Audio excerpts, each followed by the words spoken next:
Hello and welcome back to my YouTube channel.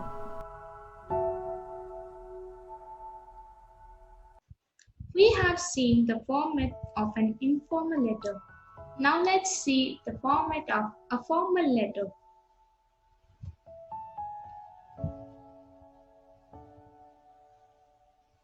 To the left corner, we write the name of the sender. Below, we write sender's address without any punctuation marks. I repeat, no comma, no full stop. For example, David Matthew, Shiv Apartments, MG Road, Pune 411004.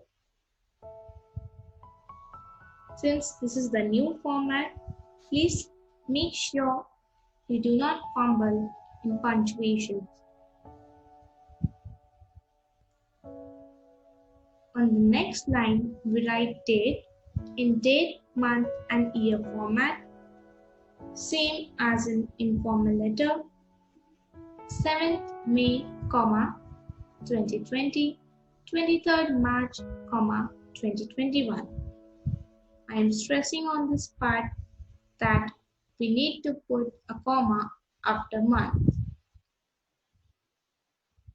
Then leaving one line, we write receiver's address. But before we write the designation. Earlier in old format, we would write to the dash. But now in the new format, we do not mention the word to. We directly write the designation. Let us look at some designation. The manager, the principal, the mayor, the editor, the secretary, the municipal commissioner, and so on. In the next line, we write the receiver's address.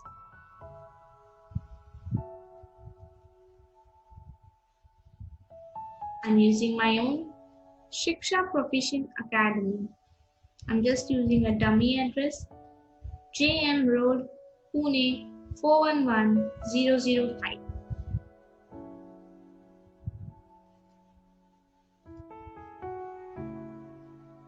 Again, we will leave a line and write our subject. Formal letter requires a subject. The subject should be short and to the point.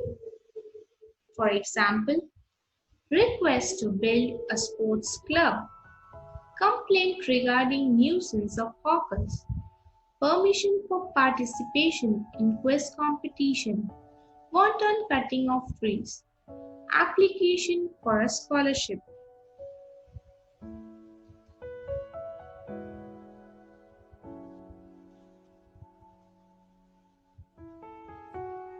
Now, if required, we also have to give reference.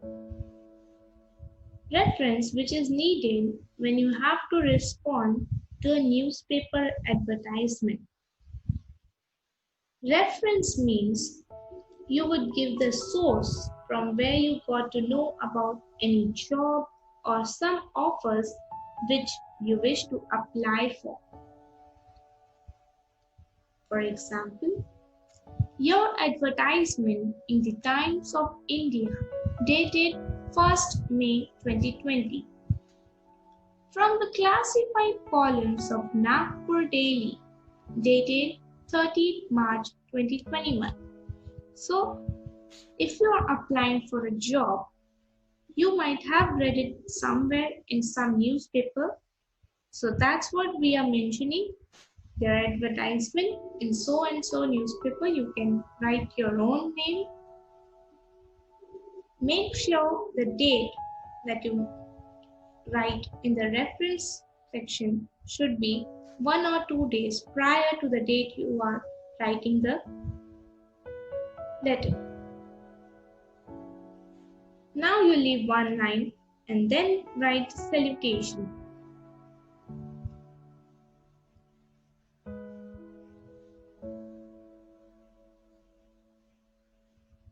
Sir and Madam.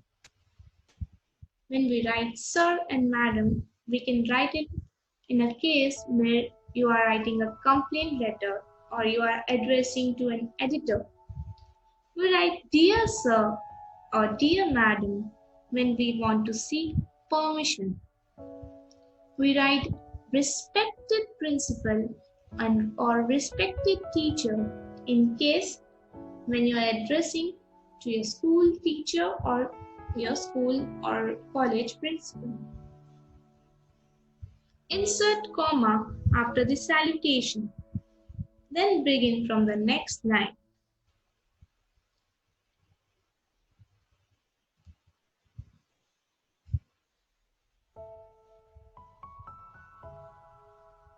Again, you may use some beginnings like I dash a student of 9th B would like to request you to I, a resident of the above address, want to draw your kind attention towards the problem of I, the undersigned, have written this letter to inform you that I, a regular leader of your esteemed newspaper, want to request you to highlight the issue of dash in your dignified newspaper.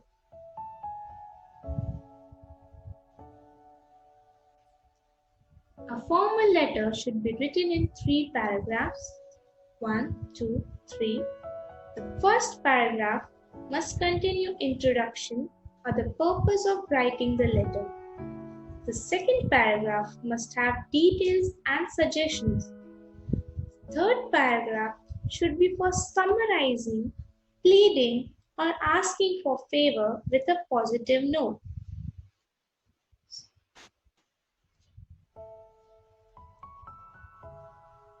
Some examples. I am sure you will do it. These are the closing statements. I hope my plea doesn't fall on deaf ears. Awaiting for a positive reply. How you end your letter. These are the examples.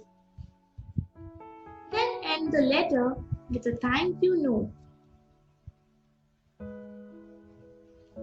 You can also write thank you, thanking you, or thanking you in anticipation.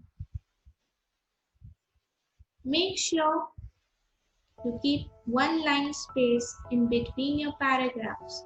And your paragraphs must start from the left margin.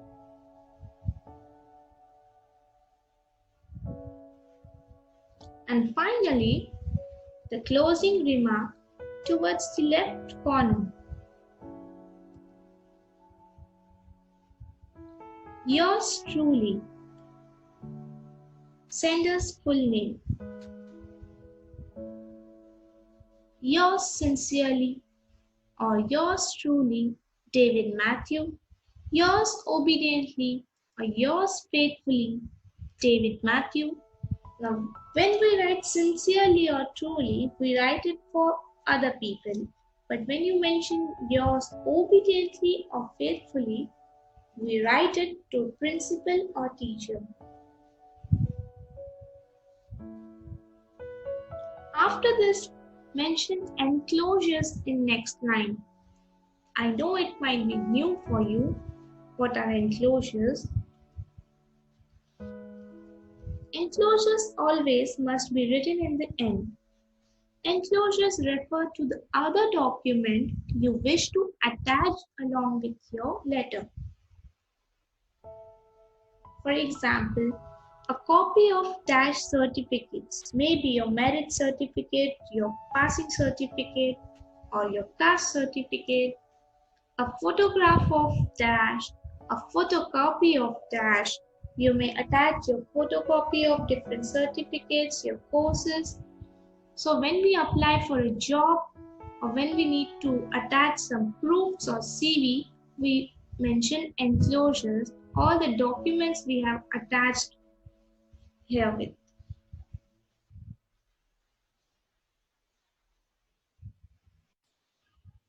I hope you have got the format very clear. sender's name, sender's address, date, month, year. Left side, keep a single line space, receiver's designation, receiver's address, leave a line, subject, reference if needed, leave a line, salutation, comma. Begin your letter from the next line on the left side. Leave a single line in between your paragraphs. End it with a thank you note. Next line, you write your closing remark, that is yours truly, yours sincerely, yours faithfully, yours obediently, and sender's full name. Enclosure is required only when you are submitting a job application, usually. So let us look at the marking scheme. Sender's name and sender's address and date, month, year format carries half mark. The designation and receiver's address carries half mark. Subject or reference carries half mark. The main body of our formal letter carries 2 marks. The closing statements carries half mark. Overall grammar carries 1 mark. Totally 5 marks.